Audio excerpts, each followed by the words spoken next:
結局心に従った方がうまくいく。本当にやりたいことできてますか？私たちは毎日1000以上の選択をしていると言われています。その中には意識しないほど小さな選択から人生が大きく変わってしまうほど大きな選択まであります。どんな局面における選択であっても、選択基準の軸はいつも自分の気持ち。自身の心に従って今の自分と未来の自分、どちらをも幸せにするための選択をすることが何よりも大切です。T さんは33歳。大学を卒業して大手の総合商社に勤務。ご両親は厳しく、幼い頃からなかなか自分の希望を受け入れてもらえなかったそうです。例えば、バレエを習ってみたいと伝えても、バレエではなく将来のためになる英会話にしなさいと言われ、わがままは言わないのよと叱られてしまう。結局、興味関心に関わらず何を習うかを最終的に決定するのは親で、高校や大学、就職先もあなたのためよという親の希望を反映させたもの。いつしか T さんは、親の方が私のことをよくわかっているから、私より経験もあるし、と自分に選択権がなかったことを正当化していたといいます。30歳を超えたある日、T さんは慢性化しているなんかモヤモヤ、なんか不安、なんかイライラが気になり始めました。何がどうなのかははっきり伝えられないけれど、何かが違うことだけはわかる。なぜ自分の人生はこんなにも幸せではないのか、とまるで抜け殻のような人生を送っている自分にふと気づいたのです。T さんは周りの声を聞きすぎることで、自分の気持ち、本音と対話することも、自分の思いを叶えていくこともなくなっていました。そしていつしか自分のことなのに、自分は本当はどうしたいのかという問いへの答えが見つけられない状態になっていたのです。表面的には大手企業で華々しく働いている見栄えのいい自分が出来上がっています。もちろんそれによって得られたものもたくさんありました。しかし人はどんなに表層面が整っても幸せにはなれません。なぜなら自分の本当の気持ちを置き去りにしたままだと自分を満たすことができないからです。もやもやが限界に達した T さんは親や周りの猛反対を押し切って一人暮らしを始め、商社を退職して起業しました。周りの声を聞きすぎて見失ったことを一つ一つ改善していったことで、どんなに不完全な自分がいても、完璧な状態が揃っていなくても、今が一番人生で幸せを感じている、と満面の笑みで話してくれました。今の T さんの判断基準は、今の自分、そして未来の自分が幸せかどうか。自分の本当の気持ちといつも向き合い、その本音をどう叶えていけるかをとことん考えていく、と笑顔で語る姿は幸せに満ちていました。そしてこんなリストを作ったと見せてくれたのです。T さんが見失っていたものリスト。自分の気持ちがわからない。自分で決められない。人の顔色が気になる。自信がない。人を信頼できない。あなたにも当てはまるものはありませんか？一つでもあるならば本書を通して向き合ってみてください。これからの時代は自分の軸を持ち、自分の心を正直に、自分が幸せになるための選択をし、精神的に自立して生きることが可能です。人は自分の心と言動がつながったとき、一番満たされます。エネルギーが自然と湧き上がるので、壁にぶつかっても軌道修正し、立て直す力を発揮できるのです。いつからでも決して遅くはありません。自分の思いを形にしていく生き方に変えていきませんか？こんにちは。ハピケンことハッピー研究所の翔です。今回は、結局心に従った方がうまくいくという本をご紹介します。なんだか心に違和感を覚えることってありませんか？このまま進んでいいんだっけ？進まなくていいんだっけ？この選択でいいのかな？本当にこれがやりたかったのかな？正しい正しくないというはっきりと判断できるものじゃなくて、もやもやと心を覆ってくる違和感、フィットしていない感覚、ずれている気分。もしもそんな違和感を感じているとしたら、それは自分自身からのサインかもしれませんよ。自分のために、自分の価値観で本来の人生を生きていく準備を始めませんか？著者はライフコーチのひろこグレースさん。ニューヨークやロサンゼルス、日本で25年以上会社経営をし、2万人以上の女性起業家たちの多くの悩みを解決してきたセルフブランディングのプロフェッショナルであるひろこグレースさん。そんな彼女が違和感という心のセンサーで自分の本質に気づくことで、本当にやりたいことを始める方法を教えてくれるのが本書なんです。本動画では本書のこの雰囲気をほんの少しだけご紹介したいと思いますので、ぜひ最後までご覧になってくださいね。そして今回も幸せのダイヤモンド探しがございます。このハッピーダイヤモンドを動画のどこかに5つ置いておきましたので、見つけてみてくださいね。見つけたら小さな幸せゲットですからね。それでは続きをどうぞ。ハッピー研究所では幸せになるためのいろいろなノウハウをご紹介しています。チャンネル登録して一緒にハッピーを作っていきましょう。後悔しない生き方とは、自分の思いを表現したり貫いたりすることは、特に日本ではわがままで自分勝手な言動とみなされがちです。代わりにしつけの一環として人との調和を教え込まれている傾向が強いでしょう。しかし、誰かが望む生き方を取り入れたとしても、それは誰かが良いと思う生き方であって、自分の望みとは違うもの。それがどんなに大切な人、愛する人が望む生き方であっても、自分を幸せにしてくれることはないのです。もちろん、周りの環境や状況など、自分の意思だけでは変えられないこともあるでしょう。そんな時でも、自分のことを簡単に諦めないでほしいなと思っています。人生における真のリスクは、自分の心から離れることであり、本来の自分を生きられなくなることです。周りに流されてなんとなくした選択は、後の人生のどこかで後悔する確率が高いもの。例えば、どう生きたいのかを考えないまま、この年齢だから、親が勧めるから、子供を産むにもタイムリミットがあるから、という理由で結婚してしまった方の多くは、子供は可愛いけど仕事の足かせになっているように感じる。夫もいい人だけど心から愛せない。といった幸せとは真逆の離婚予備軍になりがちです。世間一般でどんなに幸せと言われている形を手にしても、自分の心がついてきていなければ、結局のところ真の幸せは得られないのです。また、親を安心させたくて、体裁がいいから、周りもみんな一緒だから、と職業選択の際に自分のやりたいことを優先しなかった方たちは、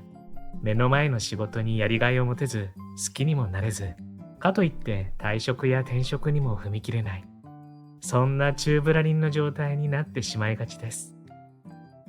もしあなたがそうだとしても、今この瞬間から自分の人生についてしっかりと考えてみませんか？自分はどんな人生を歩み、どう生きていきたいのかを自分との対話から丁寧に見つけていく。これがとても大切です。ただし、本当の自分の思いを叶える生き方をしようとすると、一番分かってもらいたい人から反対されるなど、周りからストップが入ることも多いです。そんな時は、自分の本気度を試してくれているありがたい存在として感謝してみましょう。すると、自分に反対しているとしか思えなかった人が全く違う存在に見えてくるから不思議です。心の中に敵を作らず、みんなを味方にしながら自然と自分の思いも叶えていけるようになるのです。人生におけるリスクは誰かに反対されることではありません。本当のリスクは自分の気持ちにそぐわない生き方をし続けることであり、心が望む生き方を放棄することなのです。考えるのをやめて感じる。私たちは幼少期から知識の暗記を中心とした教育を受け、常に頭を使い、頭で考えることを訓練されてきたのではないでしょうか。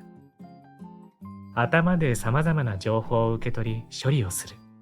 この繰り返しがいつしか自分の表面上の世界を満たすことにとらわれ、心の声に蓋をするという結果をもたらしているのです。表面上の世界にとらわれることなく、自分の心の奥底にある本質に目を向けて向き合えるようになると、心で感じることができるようになります。感じるという言葉そのものはよく耳にすることでしょう。しかし、頭では理解できたとしても、一体何からどうすればいいのかとよくわからなくなる方も多いかもしれません。そこで今日から自分らしい人生を送るために、そして心から幸せになるために、自分との本質的な対話を始めてみませんか？もし最近もやっとした違和感を抱いているなら、次のように自分との対話をしてみてください。違和感を覚えたことについて、なぜと5回問うことで、自分の気持ちの深い部分まで掘り下げることができます。では、彼女に少し聞いてみましょう。今、何に違和感があるの？それはなぜ？彼との関係をこのまま続けることに違和感がある。このところ連絡も減り、なかなか会えないから。なぜ連絡が減り会えないと違和感を覚えるの？お互いを知ることもできないし、何も進まないから不安。なぜ何も進まないと不安なの？このままでは結婚できるかどうかわからないから。なぜ結婚できるかわからないと不安なの？彼と結婚できなければ他の相手を探したいから。なぜ結婚したいの？仕事とかお金とか周りの目もあるし、将来が不安だから。意外とみんな無意識のうちにいろいろなとらわれを持っているものです。さて、心で感じている本音は何でしょうか？ここでさらに自分と深くつながれる質問をしてみます。仕事もお金も周りの目も心配しなくて良いのだとしたら、そのすべてを自分で満たせるようになり、今あなたはこれまでに感じたことのない幸せを感じています。そんなあなたは、彼が好きですか？愛していますか？彼との結婚を望みますか？あなたにとって結婚とは何ですか？すべてにおいて自分が満たされていると仮定して質問に答えてみると、あなたの本音が見えてきます。自分の中に不足しているものがなく、すべて満たされている状態で、彼を愛し、彼との結婚を望んでいるのならば、その愛は本物です。この考え方は恋愛に限らず、仕事でも人間関係でもお金でも、どんなことにでも応用できます。時には視点を変えて、心がワクワクすることは何？どんなことをしているとエネルギッシュになる？心から喜びを感じることは何？といった質問で自分の好きや得意を見つけることもできます。お金の不安や周りの目など、囚われているものが何もない状態で、心からワクワクすることがあれば、その情熱は本物です。自分との対話を進めていった先には、クリアになった心が見えてくるはずです。古い自分像に今の自分像を上書きする。一旦悩み始めると、悩みがさらに悩みを生み出して、悩みのループに入り込んでしまうことがあります。自分のことなのにどうすればいいのかわからない。身動きが取れない。これまでたくさんの方々の悩みを聞いてきて感じるのは、みんな過去を生きているということです。過去のパートナーが浮気症だったから男性を信用できません。飽き性なので副業したいけど続けられる自信がありません。などなど。過去につまずいたり恥ずかしい思いをしたりして失敗したと感じる経験があると、もうできないと思ってしまうことがあります。そんな時はぜひ今を客観視してみてほしいなと思います。現状を客観的に見つめ直すことで、古い自分像を今の自分像に上書きすることができるのです。看護師の E さんは上手に話せなくてコミュニケーションが苦手と悩んでいました。よくよくお話を聞いてみると、その原因は小学生の頃、同級生の男の子から、お前何喋ってんの？全然わかんないよ。と言われたことにあったようです。E さんの中ではその日から話すことが苦手な自分像が出来上がってしまいました。一人の同級生の心ない一言。そのたった一言が彼女の心を傷つけ、その後の人生にこんなにも影響しているなんて。言った当の本人は覚えてもいないかもしれないのに。E さんに、今のお仕事でのコミュニケーションはどうですか？と聞いてみたところ、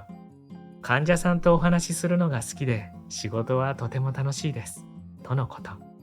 コミュニケーションに困っているようにはとても見えませんでした。トラウマになるような出来事が起こると、インパクトの強さからかけられた言葉やその時の感情を瞬間保存してしまいがちです。しかし、本当はもう何十年も経っていて、苦手を克服するためにあれこれ試行錯誤してきているのですから、実はもう改善されているということが多いもの。たとえ 100% 満足いく状態にはなっていないにしても、間違いなく進化しているはずです。過去の自分にとらわれず、しっかりと成長した今の自分を見て、頭の中の古い自分像を新しい自分像に書き換えることがとても大切です。そこで E さんに、どんな出来事にも意味があるとしたら、小学生の時の経験にはどんな意味があったのか、成長するための学びだったとしたら、どんな学びを得られたのか、この出来事をバネにして頑張ったこと、克服するために努力したことは何だろう、と考えてもらいました。すると E さんは、間違いなくあの出来事があったから人が傷ついた時の悲しさがわかるようになりました。さらにどうしたら少しでも伝わるように話せるかと一生懸命工夫を重ねてきました。その工夫を活かせるお仕事として看護師を選んだんです。もしあの経験がなければ今の自分はいないと思います。と涙を浮かべて話してくれました。過去の出来事をバネにどれだけ頑張ってきたのでしょう。過去の経験を今に生かしていて本当に素晴らしいと思いました。そこでその出来事が起こった時の自分と今の自分って全く一緒ですか？と問いかけてみました。すると彼女は満面の笑みを浮かべ、全く違う。今の私は人とコミュニケーションを取ることが好きで得意になっています。と答えてくれました。初めて自分を客観的に見ることができ、自分に対するイメージを書き換えられたのです。もしも E さんと同じようにトラウマになるような出来事があなたの過去に起きていたら、